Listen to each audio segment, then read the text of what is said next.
मानस श्रृंखला में आज का विषय समष्टि भाव।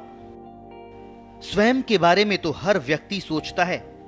व्यक्ति ही क्यों, सभी प्राणी सोचते हैं, पेड़ पौधे भी सोचते हैं। सभी सुख से जीवन यापन करना चाहते हैं। सभी जन्म लेते हैं, बड़े होते हैं, परिवार का विस्तार करते हैं और समय आने पर मृत्यु की गोद में सो जाते हैं।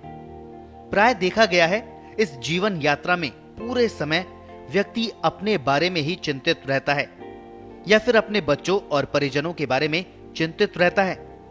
इसके आगे सोचने का उसका दृष्टिकोण नहीं होता।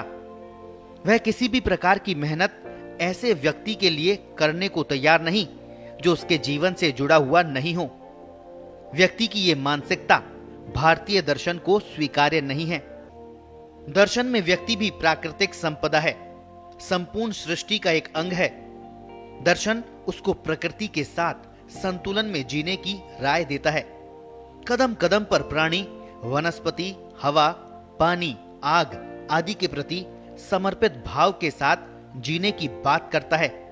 सभी के प्रति जागरूक और लोक कल्याण के भाव के साथ रहने की बात करता है।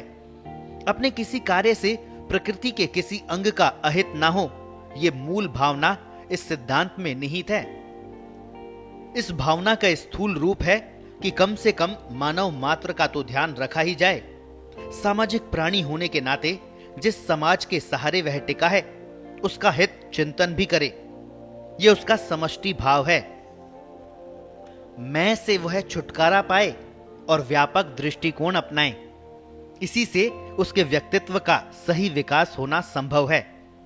चिंतन से ही स्वभाव और दृष्टिकोण का विकास होता है, उसकी भागीदारी बढ़ती है। समष्टि भाव के बिना किसी के व्यक्तित्व का निर्माण नहीं हो सकता। अपने बारे में तो पशु पक्षी भी सोचते हैं। केवल मानव ही अन्य प्राणियों के बारे में चिंतन करने की क्षमता रखता है। यहां चिंतन उसकी पहचान है। समष्टि भाव ही आपके कार्यों को वृहद रूप देता है, दूसरों में आपके प्रति आदर भाव बढ़ाता है। सेवा भाव ही समष्टि भाव का प्रथम सोपान है। समष्टि भाव के लिए सूचनाओं की नहीं, ज्ञान की आवश्यकता होती है। इसके लिए विद्यानुरागी होना जरूरी है। इसी से विवेक और विनयशीलता का भाव आता है।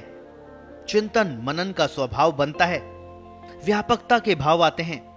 आस्था पैदा होती है। स्वार्थ भाव लुप्त हो जाता है।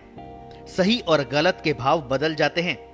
जैसे ही आपके चिंतन में समष्टि भाव आता है, आपका कार्य और इससे होने वाली संतुष्टि बढ़ने लगते हैं। आपके कार्य में लोगों की भागीदारी बढ़ने लगती है। कार्य की निरंतरता ही आपको शिखर पर पहुंचाएगी। आपको स्वयं अपनी प्रशंसा करने की जरूरत नहीं, दूसरे ही आपकी प्रशंसा करेंगे। थोड़े शब्दों में यही कहा जा सकता है, तभी राष्ट्र भावना से आपकी पहचान संभव हो पाएगी।